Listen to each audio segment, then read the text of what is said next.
Difference in surface height.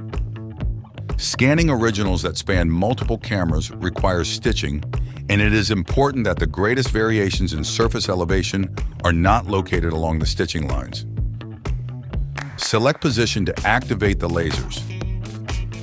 Place the original so that one or more lasers point at a spot in between the lowest and the highest parts of the surface.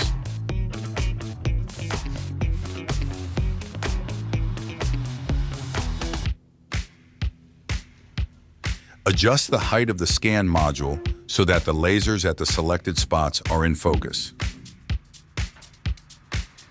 Move the original towards or away from you so that the highest and or lowest parts are placed between two lasers while scanning, not under.